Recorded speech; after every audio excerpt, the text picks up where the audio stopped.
There is a non-zero chance that you found my channel from one of my many Stasis videos. To no one's surprise, Stasis has been, well, not great. Not only had Stasis seemed to be completely forgotten by Bungie as we started to get our subclass 3.0 updates, but every single subclass release or update pushed Stasis further and further out of the meta. Stasis Titan was the clunkiest and weakest subclass in the game, Stasis Hunter was pretty much only used for Shatter Skating and Whisper of Impetus, and Stasis Warlock was really only seen in PvP, if you didn't want to use Solar. Even the updates to Stasis with the final shape, namely Frost Armor and some other minor changes, did little to shift the needle. But the tides may be shifting.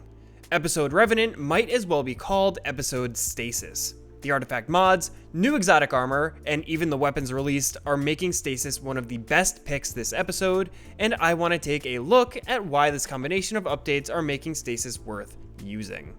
Hey everyone, I'm Rizeki, and welcome to my analysis of Stasis during episode Revenant in Destiny 2. If you're new here or haven't already, make sure to subscribe to the channel and leave a like if you end up liking the video. I've got a lot of analysis content planned for this episode, and you won't want to miss any of it. And also, don't forget the channel is currently partnered with Advanced.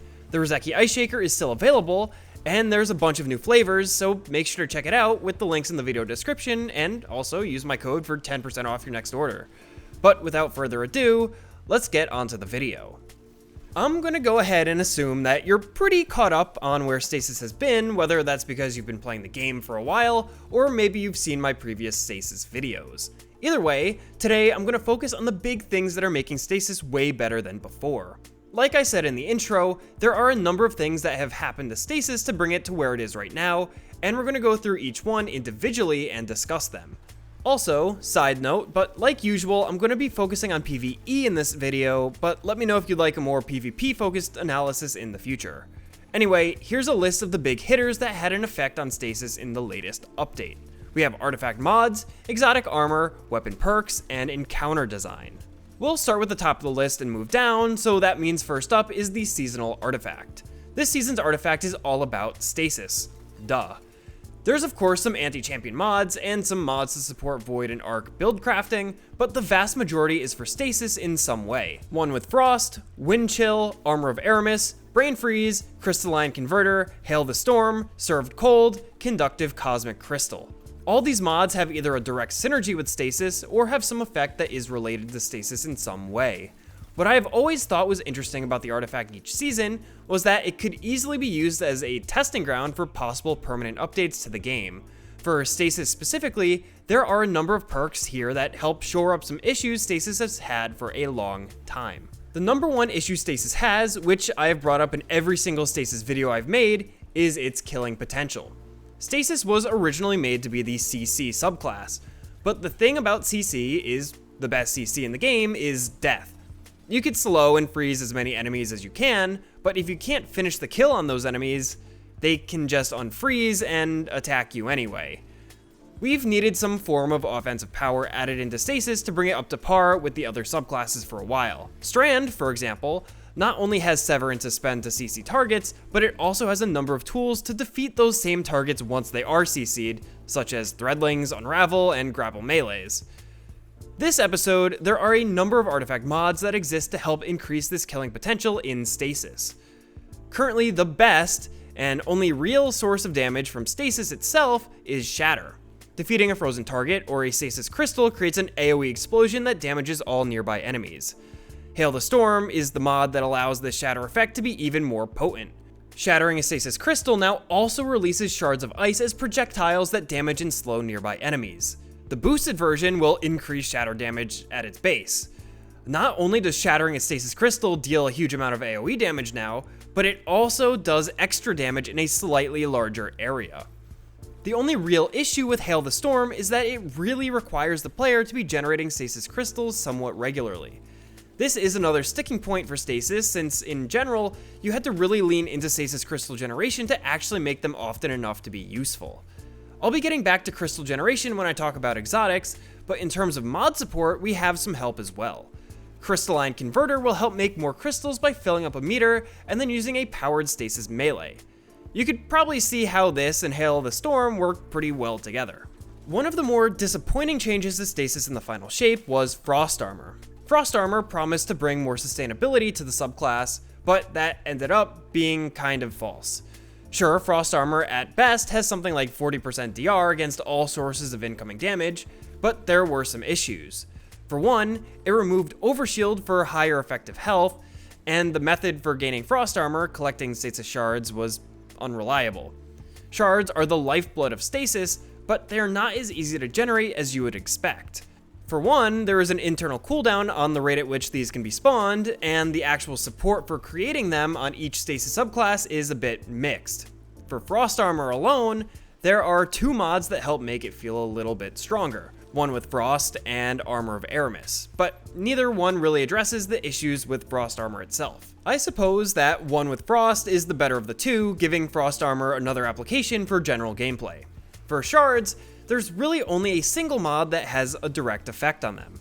Served Cold brings back the ability of Stasis shards to act similar to Orbs of Power, kinda like they did during the era of Elemental Well mods, and taking this mod will return class ability energy to you upon picking up a shard. It's a nice mod, but sadly doesn't change the core issue with shards, that being the rate of generation. Shards fuel a lot of what makes Stasis work, and limiting the rate of shard generation reduces the uptime on the rest of the Stasis kit.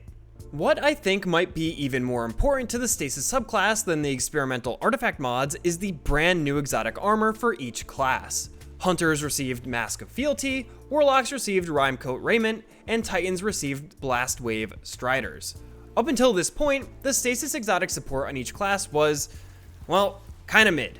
Hunters were pretty much forced to use Renewal Grasps since Mask of Bacchus is severely handicapped by its lock on class ability regen while it's boosting your weapon damage. Renewals were a fairly strong defensive tool for Hunters, but like I said earlier, CC is only good if you could pick up a kill, and Renewals, in my opinion, were too slow and too defensive to be impactful. Warlocks could pick between a super augmentation exotic like Ballador's Wraithweavers or Osmiomancy Gloves. Balladors were okay, but without a strong neutral game loop, like how Celestial Nighthawk on Hunters could regen super energy with precision kills, it saw little to no use.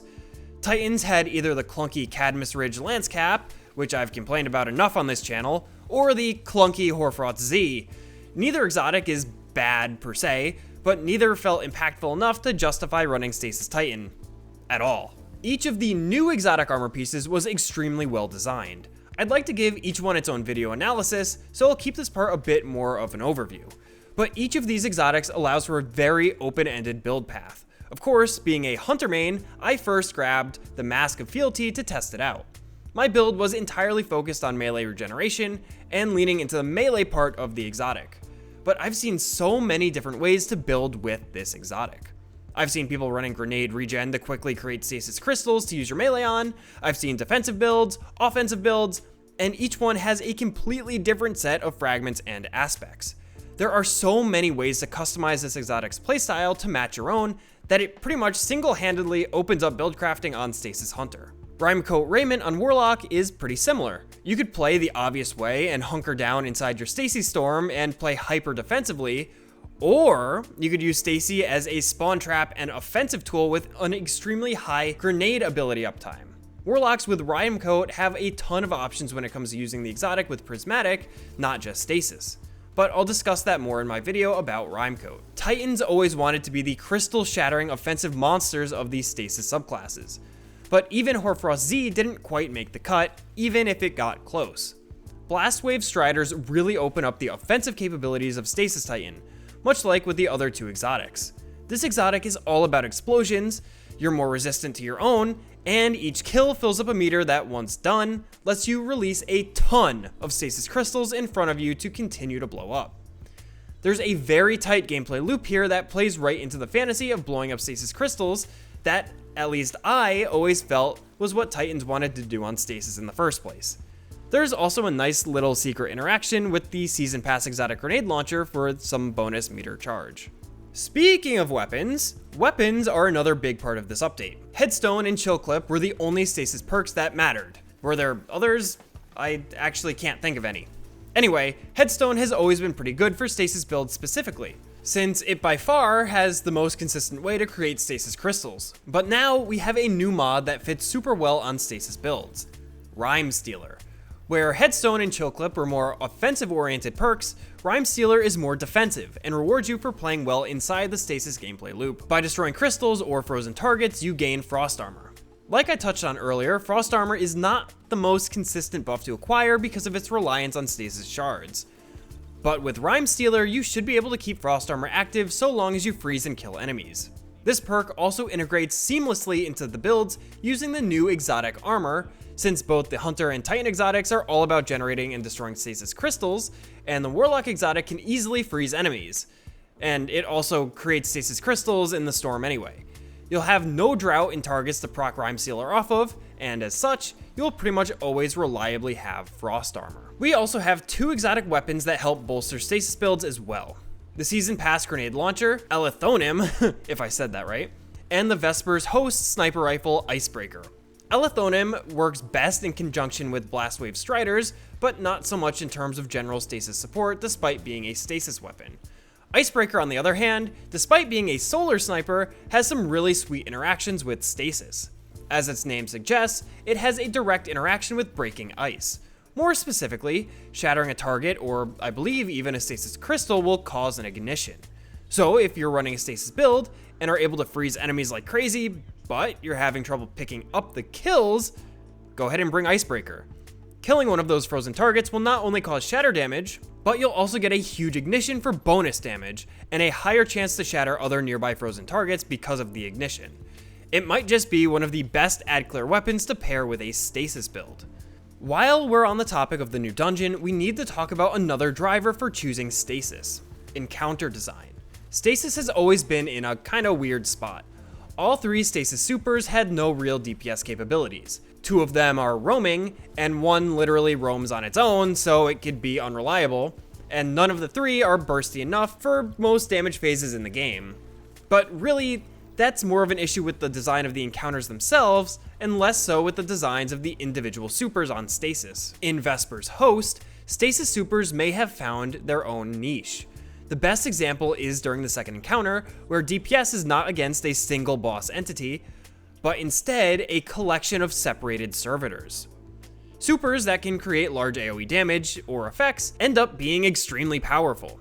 Teams were quick to discover during contest mode that Glacial Quake was extremely effective at damaging the boss, since it covered a large area while simultaneously causing AoE shatter effects for huge damage. I also personally found that Silence and Squall was very effective, where I was able to 4-phase the boss solo using it. I haven't seen too much of Stasis Warlock on the encounter yet, but it might have a similar effect to Stasis Titan due to the AoE freeze and shatter effects. Outside of the dungeon, Stasis is also very useful in activities such as Onslaught, where CCing enemies to slow down waves can be pretty beneficial. All of this is to say that the design of activities and encounters in this episode have led Stasis to being the optimal choice, driving people to use it over the other subclass options. Stasis has been pretty bad for a while now, and a lot of that was, well, a lack of support or just a lack of key components in the kit itself. This update has been a blessing for the subclass, with a huge amount of support being released. I think Stasis was always a pretty solid base, but it just needed some additional tools to really tie each of its components together, or at very least to enhance those components to reach new heights. The exotic armor themselves this season have done a lot of heavy lifting to tighten the gameplay loops available on Stasis, while at the same time opening up a ton of new build paths, instead of the typical defensive, almost support playstyle of the subclass. Some artifact mods, like Hail the Storm, should really be permanently added to the game in the form of either a fragment or an aspect as well. It's mods like these that help really bolster the lacking parts of the kit, namely killing power in this case. And of course, we need Bungie to continue to design encounters and activities with Stasis in mind. Not every boss in the game should require something like Celestial Nighthawk, just like how not every boss in the game should require Well of Radiance. Making different encounters and activities more accessible when using Stasis, or honestly, really any variety of subclasses, could help keep the meta rich and interesting. With everything said, Stasis this season feels a lot better, and dare I say, it might finally be meta. But maybe all of that is just my opinion. What do you think? Is Stasis finally good? Is it still not that great? Are you using it this season? Let me know all your thoughts in the comment section down below or over in our Discord server linked in the video description. And of course, if you liked the video, don't forget to subscribe to the channel and leave a like. I've got a bunch of videos all about Revenant coming out soon, including deep dives on each of the new Stasis exotics that you won't want to miss. But I think that's all I've got for now. As always, I've been Rizeki, thanks for watching, and I'll see you next time.